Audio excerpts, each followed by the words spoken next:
안녕하세요. 회생파산TV 김영영 법무사입니다. 지난주에 언론에서 보도됐던 내용을 잠깐 언급을 해보겠습니다. 미국의 경우 개인 파산이 70%, 회생이 30% 비율을 차지한다. 우리나라는 그렇지 못하다. 그래서 우리나라도 개인 파산 사건이 신청이 더 많이 되는 것이 맞다고 생각을 한다. 이런 말을 하신 분이 계십니다. 지난주에 국회에서 대법관 인사청문회가 있었고요. 그 자리에서 전 서울회생법원장을 지내셨던 서경환 판사님께서 하셨던 말씀입니다. 저도 이 말씀에 전적으로 동감을 하고 있거든요.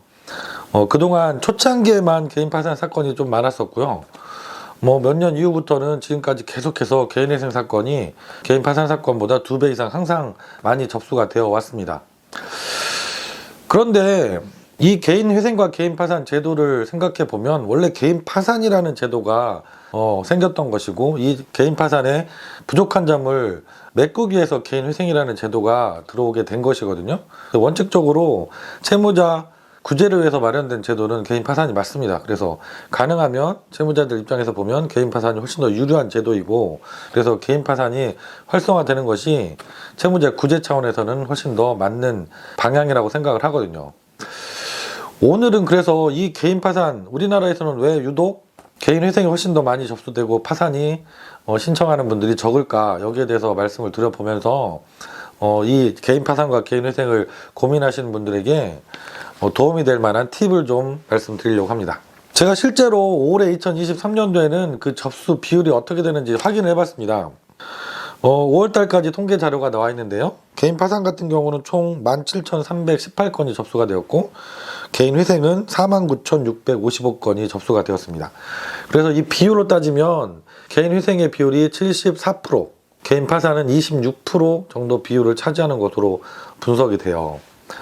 올해 같은 경우도 더 그 격차가 커진 것이죠. 그래서 이 이유를 좀 하나하나 따져보려고 하는데, 첫 번째로 그날 서경환 판사님한테 질문했던 국회의원의 요지는 이거였습니다. 우리나라의 개인 파산 제도가 너무 엄격하게 운영이 되다 보니까 개인 채무자들이 파산을 신청하는 것을 꺼려하는 거 아니냐, 장벽이 높은 거 아니냐, 이렇게 질문을 하셨거든요. 그 말이 일정 정도 맞는 부분이 있다는 생각을 합니다. 물론 서울회생법원이 생기고 나서, 그리고 올해 부산회생법원이 생기고 나서 이런 부분들이 많이 개선이 되어가고 있어요. 종전에 신청 서류가 양이 너무 많고, 그러다 보니까 조사에 필요한 시간이 많이 걸렸고, 그래서 심지어는 1년 이상, 1년 반까지 이 파산 면책 절차가 걸리는 법원들도 있을 정도였거든요. 근데 지금은 그런 것들이 많이 개선되어 가고 있어서 서울, 수원, 부산 이런 지역들은 3, 4개월, 4, 5개월에도 면책까지 지금 결정이 날 정도로 절차가 많이 신속화되어 가고 있고, 서류들도 많이 간소화되어 가고 있습니다. 이런 것들은 법원이 계속해서 앞으로도 좀 더 신속한 절차를 진행을 위해서 노력할 것으로 보이기 때문에 좀 더 개선되지 않을까, 이렇게 기대를 가져보도록 하겠습니다. 근데 법원에 제가 한 가지 당부를 드리고 싶은 것은, 서울회생법원, 부산회생법원 공이 지금 실무진축에 들어가 있는 내용 중에 한 가지가 개인회생을 개인 파산 절차로 전환하는 것에 대한 실무 준칙 규정이 있습니다. 이게 무슨 말이냐면, 개인회생으로 사건이 접수가 되었어요. 그런데 법원에서 서류를 검토하다 보니까 이분은 개인 파산으로 진행하는 게 맞는 분이에요, 오히려. 이런 경우에는 법원에서 권고를 할 수 있다는 겁니다. 당신은 개인 파산 절차로 진행하는 것이 맞으니까 개인회생 신청을 취하하고 개인 파산으로 다시 신청을 하십시오, 이렇게 권고를 할 수 있다는 것이고, 절차를 전환해 줄 수 있다는 것이거든요. 그런데 이 실무 준칙이 마련된 게 서울회생법원은 벌써 오래되었고, 수원회생법원, 부산회생법원도 이제 이 실무 준칙이 생긴 거죠. 앞으로 이 실무 준칙이 실무에서 활용이 좀 제대로 되었으면 하는 바람이 있습니다. 그래서 신청하시는 분이 잘못 신청을 했더라도 법원에서 판단을 해서 파산 절차로 진행하는 것이 맞다고 하면 절차를 전환할 수 있도록 권고를 적극적으로 해주시면 파산 신청이 좀 더 늘지 않을까 하는 생각이 듭니다. 그리고 두 번째로, 의뢰인들, 이 개인회생과 파산을 고민하시는 분들한테 제가 부탁드리고 싶은 것이 있는데요. 아무래도 개인 파산, 개인회생은 대부분의 사건이 법무사나 변호사 같은 전문가한테 의뢰를 해서 사건을 진행하시거든요. 그래서 내가 어느 사무실에 어느 분과 상담을 했는지에 따라서 이 결과가 너무 달라질 수 있어요. 그런데 경험이 많지 않아서 이 세세한 부분까지 판단을 하기 어려운 사무실에서 상담을 혹시 받으셨다고 하면 잘못된 상담을 받고 잘못 접수할 수 있는 경우들이 생길 수 있습니다. 개인 파산으로도 충분히 가능한데, 여기에 대한 판단을 잘못해서 개인 회생으로만 유도하는 사무실들도 실제로 많이 있는 것 같아요. 제가 실제로 사무실에 상담을 직접 오시거나 전화로 상담을 매일매일 많은 분들을 하고 있는데, 그중에 보면 여러 군데 다른 사무실에 이미 상담을 하고 재차 저한테 연락이 오시는 경우들 많이 계시거든요.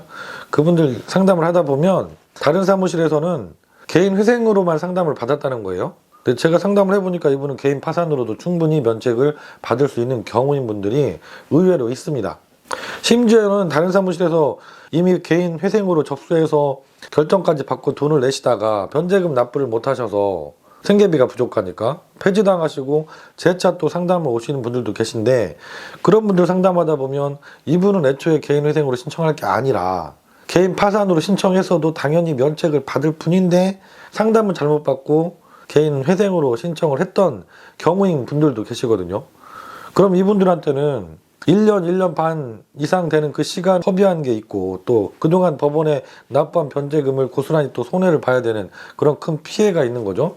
그래서 정말 조심하실 게, 이 개인회생이나 개인 파산을 고민하시는 여러분들께서는 반드시 여러 군데 사무실에 상담을 받아보세요. 그래서 정말로 누가 전문가인지 확인해 보시고, 나한테 맞는 제도를 누가 정확하게 판단해 주는지 판단을 본인이 직접 해보시고 의뢰를 하시기 바랍니다. 우리나라에서는 왜 개인 파산이 유독 신청 비율이 적은지에 대해서 설명을 드렸어요. 그래서 법원에 계신 분들한테도 부탁 말씀을 하나 드렸고요.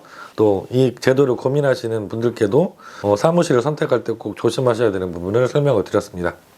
오늘 영상 여러분께 많이 도움이 됐으면 좋겠고요.